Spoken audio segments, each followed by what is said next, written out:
Hello, everyone, and welcome back to the Healers in Hiding Worldwide Coming Out Party. I have Monica Tenkate here with us. Woo! Hey, thanks for having me. I'm so excited to be doing this with you.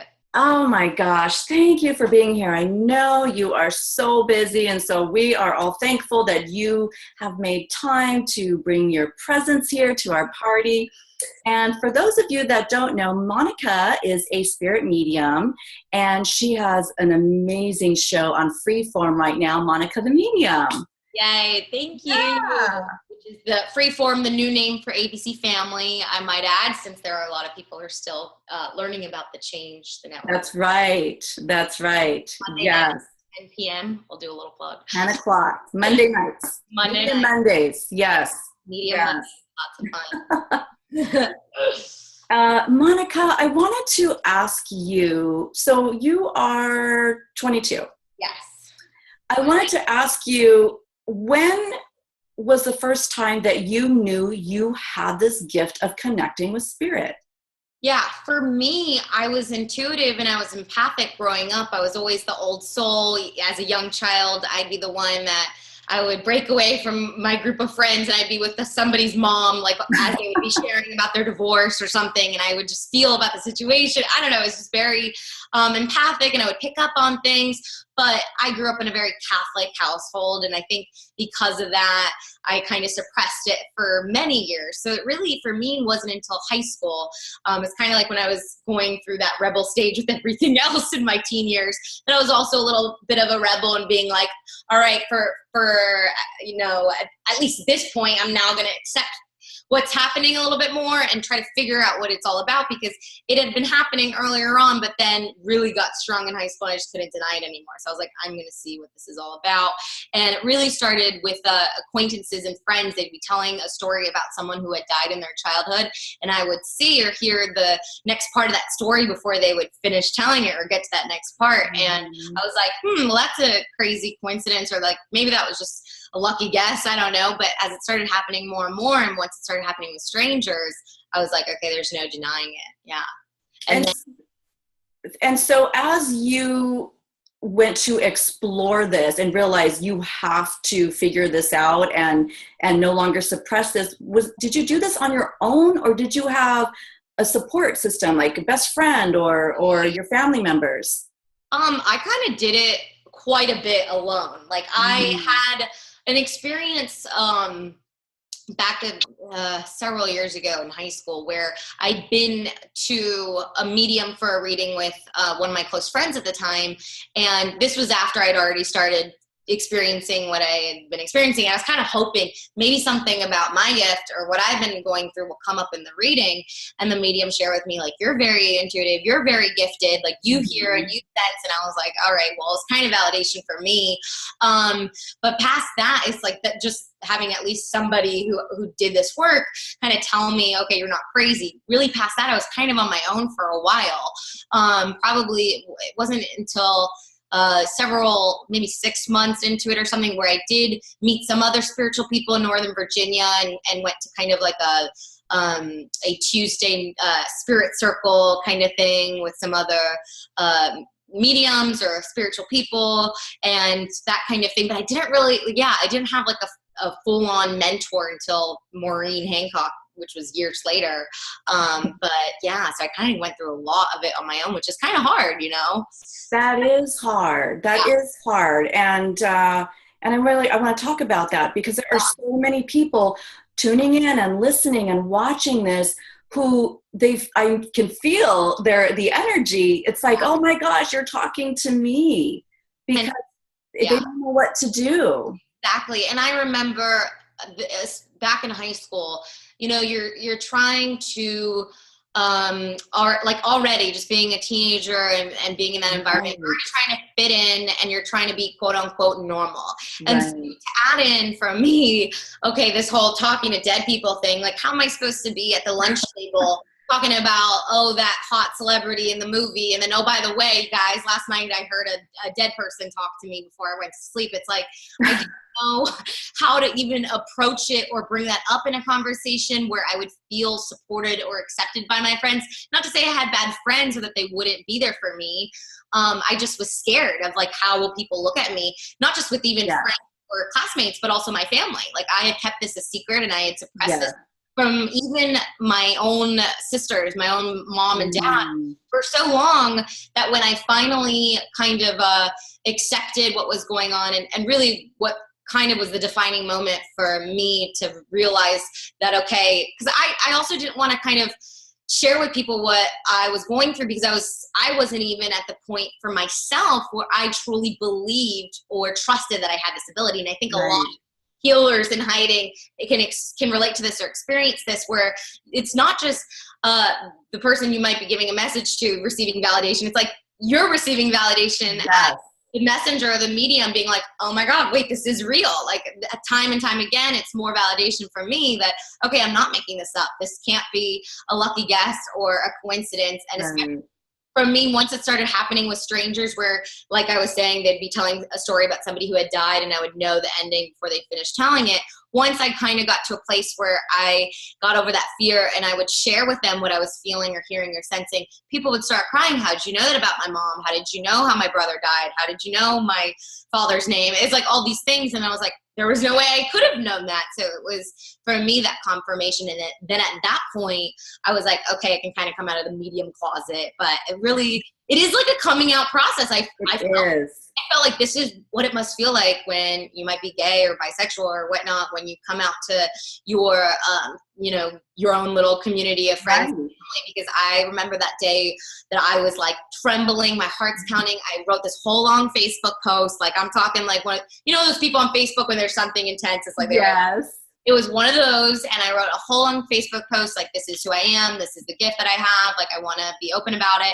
And it was scary. And I lost a lot of friends from it. But I know that those weren't true friends to begin with. And but it's the best decision I've ever made for myself to come out of hiding. Gosh, that brings tears to my eyes because that's so courageous, Monica. That is so courageous for you to do that. Well, it took me a long time. I mean, there are adults who have had these gifts for years who still are hiding, who are working, but have not done that. And honestly, I mean, I'm still hiding a little bit. Oh no, we have to change that. I know. I mean, you're still hiding. That's not okay. I know. There are parts that, because I haven't done that. Yeah. I haven't said, hey everyone, I have in certain ways. I haven't, I'm not standing on the roof, saying I'm a spiritual medium, but I am. And in doing this series, The Healers in Hiding, and talking to people who have been in this business for a long time, they are very authentic and will say there are parts of me that I'm still hiding. So Monica, that is so courageous of you to just get it done, get it out there. Like ripping off a Band-Aid kind of thing. Yes, gosh, I have chills upon chills. I just got chills too. That's crazy. I literally got goosebumps at the same time. Oh my gosh, they're on my toes. It's one of those things too that I think, and I've told this to people that I've done mentoring with in the past, and I used to do more mentoring before the show. Like now it's a little bit harder with my schedule. I don't get to do it I would like to, but when I would have these mentoring clients, or these mentees, I would always tell them, look, I'm not going to force or push anybody to do something that they're not ready or comfortable with, but what I can promise you is when you take that leap of faith and when you get to that place where you're ready to go onto the roof and it's not about bragging or wanting the attention or anything, it's about when you can fully get to that place where you're comfortable enough to be so true to who you are, where you can share it loud and proud with everybody, then it's only going to enhance your own connection. It's only going to make your connection to spirit so much stronger, and your it makes everything so much better, because when you can just be open and free in who you are and be honest with people, it's allowing yourself to be honest with yourself too, and do this work to the best of your ability, in my opinion. So absolutely, you own it, you hone it, and I was aware of that. It just opens up. And yes, so your messages are much clearer. And then in talking about, stepping out and writing that letter, how did your family perceive this? How did your family? Yeah. Well, I mean, I told my immediate family before I kind of came out to everybody on Facebook back in the day, but my extended family, all my cousins and relatives in Costa Rica, all these people, what I had done, I remember the day so clearly. I originally, when I wrote that post, on Facebook, you can hide certain friends on your Facebook from seeing that post. So when I first wrote this announcing, here I am, this is what I do, I talk to dead people, like the whole thing, I wrote it all out. I changed the settings on the privacy to try to block all my Hispanic, conservative Catholic Costa Rica, some old teachers I would be scared for them to know, some acquaintances, anyone that I was a little bit nervous of how they would think I first had blocked. And then right before I posted it, I said, no, if I'm going to do this, if I'm going to finally be true to myself and be honest with everyone, then it can't be, it has to be all or nothing. It can't be this in between where I'm going to be kind of halfway. And so I then took it off and I deleted that. And so it would be public for all the friends and everybody else. Because I felt like, okay, I can't just do it halfway. So, but it's definitely, it's hard. I had my family, luckily my sisters, I have 3 sisters, were very supportive. At the beginning, my one sister, Joanna, younger sister, she's very rational, logical one, was very skeptical and did not believe in this, but she came around pretty quickly once she witnessed it for herself. My other sisters, they were pretty supportive from day one. My parents, my dad was one to be kind of like, if it makes you happy, you're helping people.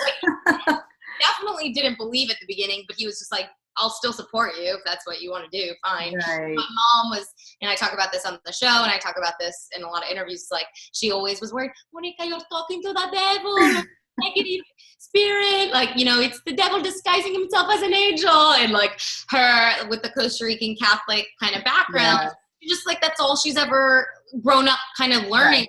That faith is you're not supposed to connect to these things, you're not supposed to go to a medium, you're not supposed to be a medium, all these things. But even she's come a long way, which is great. But I even if I don't get the full support of every single person, I am so happy with what I do. So I kind of have to just be like, yes, I hear that, and I can absolutely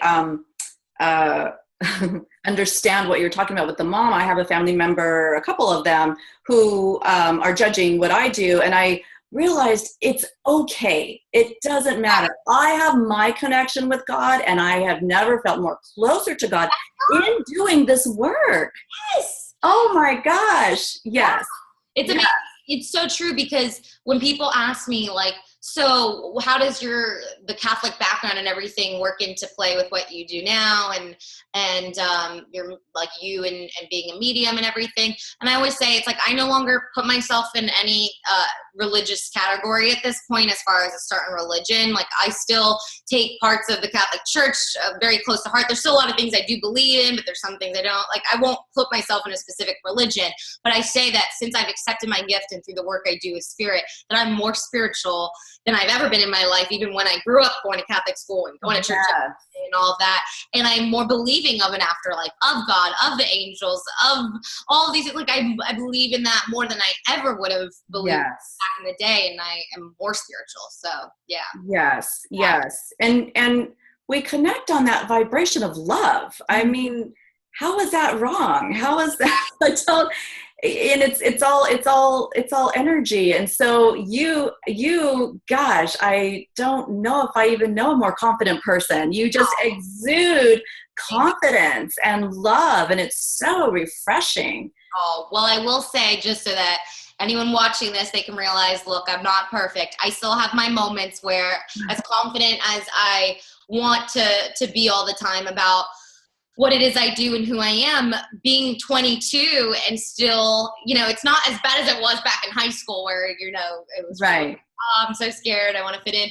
But I still have the moments where I let those thoughts creep in. Oh, that guy didn't like me, or he didn't give me a second date because I'm a medium, or I still, what it is that I do and who I am sometimes get me down, feeling like, oh, like it's hard to fit in with these other 22-year-old girls or the guys that are in the San Diego scene. You know, it's like I still sometimes am hard on myself and feel like maybe they don't accept me for it or maybe they don't like me for it.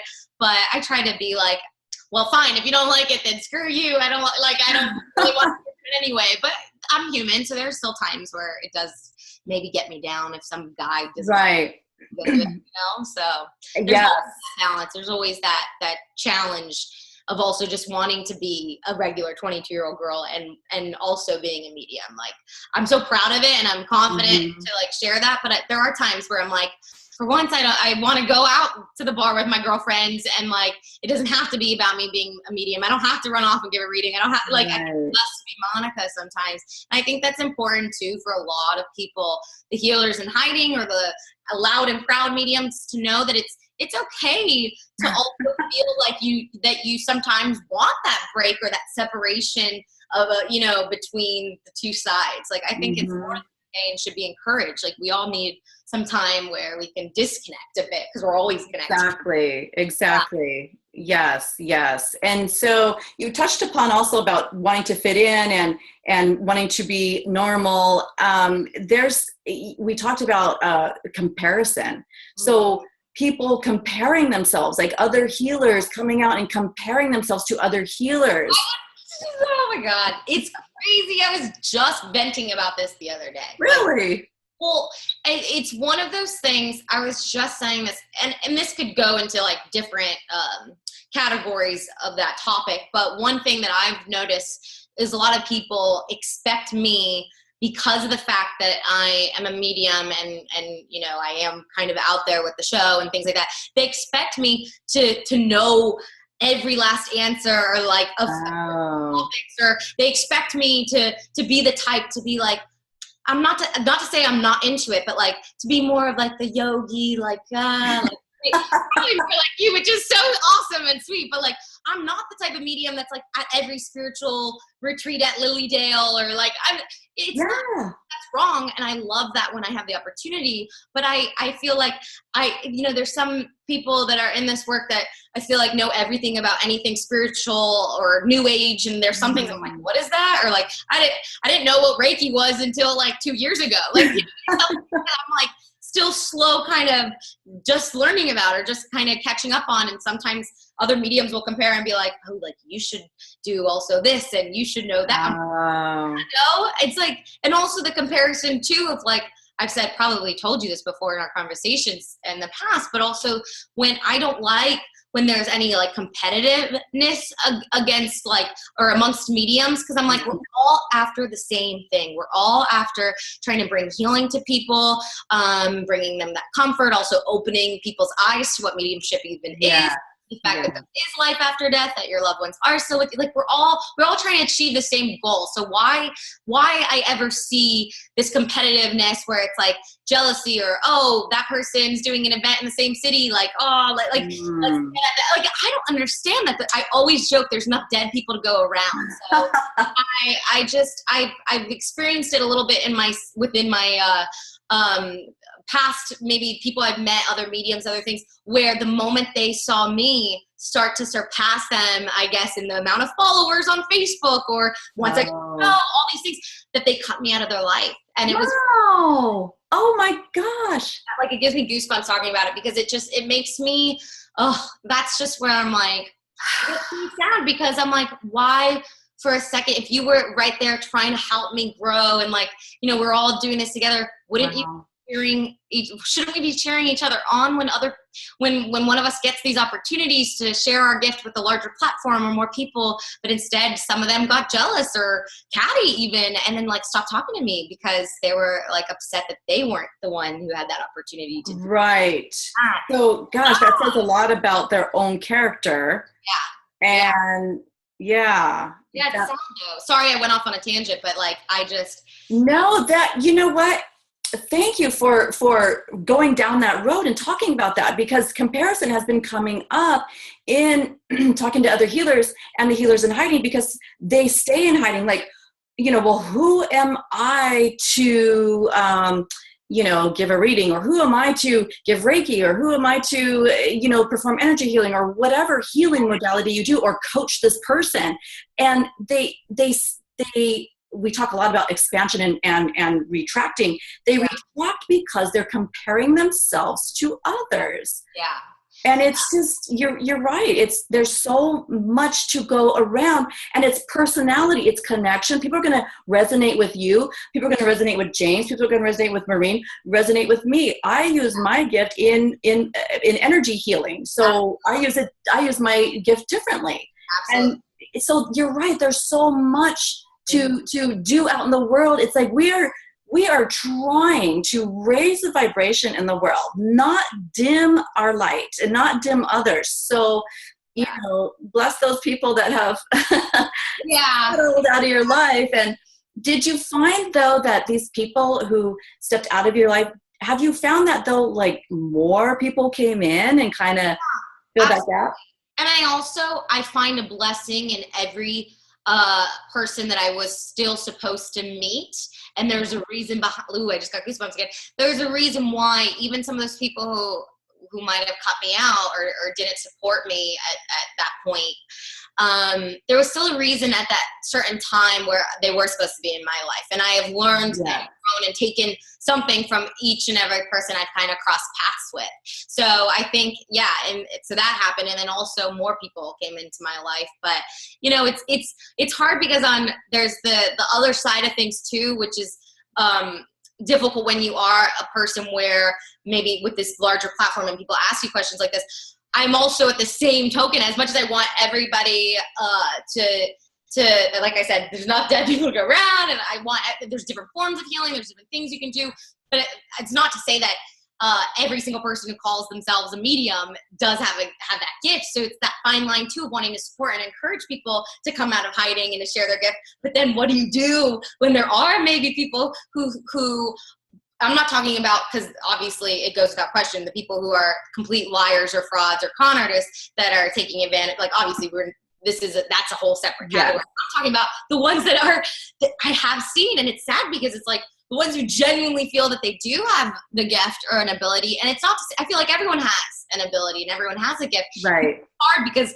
then it goes right hand in hand with the whole comparing thing. But yet, what do you do when there is somebody who might not? Because I've had experiences with people I've mentored that at the end, but I always told them from the beginning, like, just if I do this program with you or do mentoring, this isn't a guarantee that you'll be connected to spirit in the way that I do. You may, you might be meant to be doing this just to grow closer within your own connection and your guides, angels, and loved ones. But it's hard because it's like, what do you do if at the end they're like, should I start my website and should I start doing it?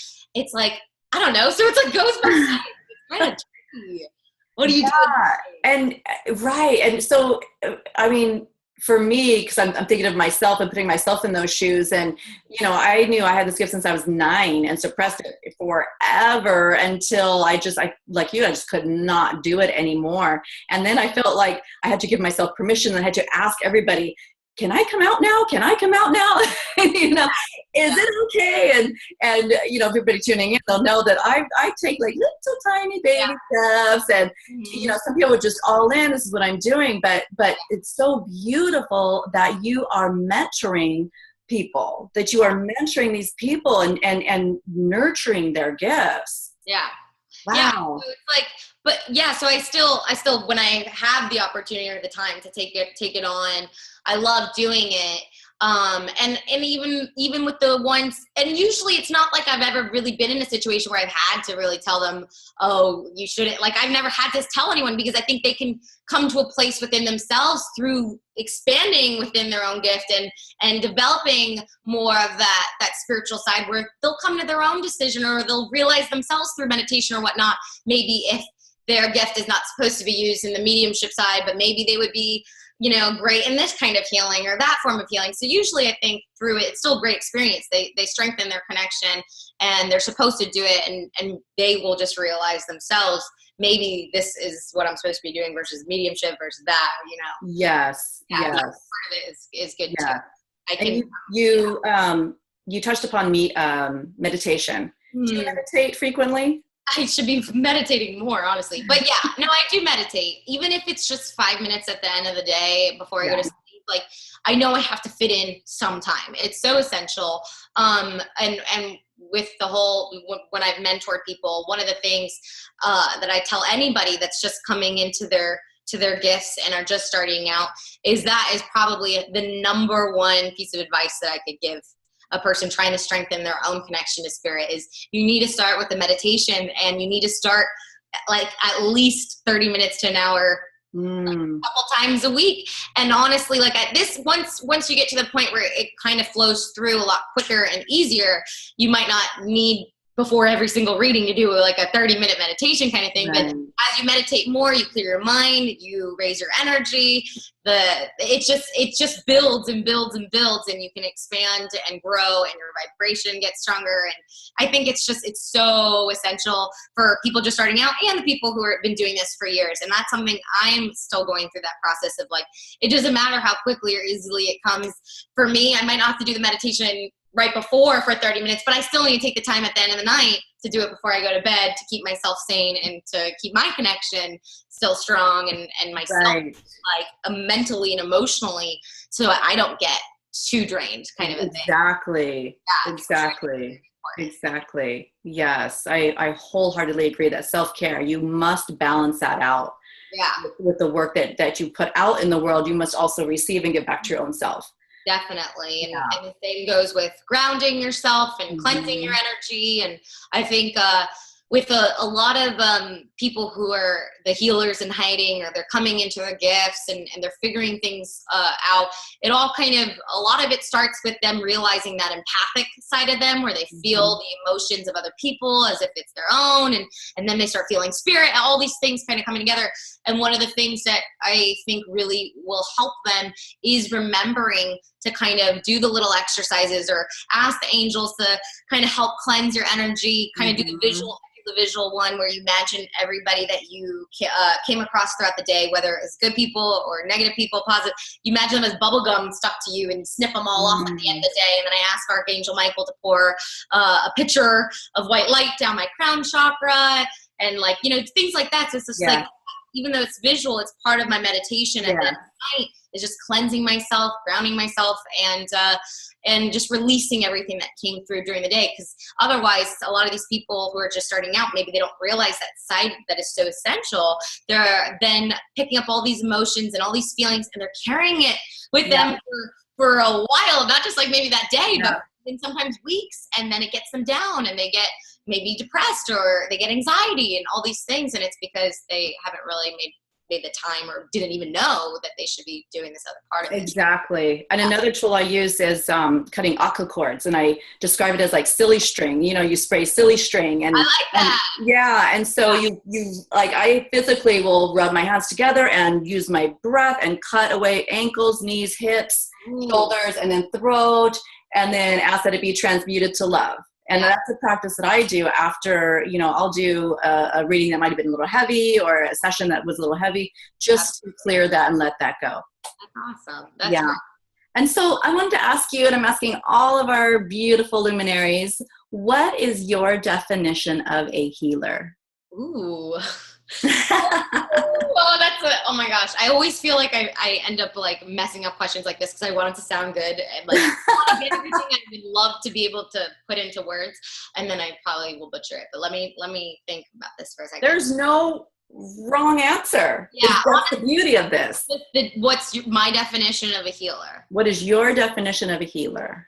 I would say, honestly, for me, the definition of a healer is anyone who has made it part of their purpose to bring healing and love and light and comfort to people using whatever it is their ability is, whether it's the mediumship or Reiki or hypnotherapy or anything, whatever it is that you are doing amongst all the different healing modalities. If you can help people feel better, then I think that would be my definition, making people feel better and sharing that love and light through doing what you're also very passionate about. That's perfect. That's beautiful. Beautiful. Monica, thank you so much for bringing your beautiful energy to our party. Thank you. I feel like I could talk to you all day. I swear. I know probably went over because I know it's supposed to be like 20 minutes, but. Oh, yes, that's okay. Okay, so thank you, everyone. And you can find Monica on her website is monica10kate.com. MonicaTheMedium.com for my website. Facebook, Twitter, Instagram's all Monica the Medium. Basically everything's Monica the Medium. Yes, yes. And your awesome show on Freeform Monday nights. 10 p.m., 9 Central. Pacific. Yes. Thank you, Monica. Bye, everyone. Take care.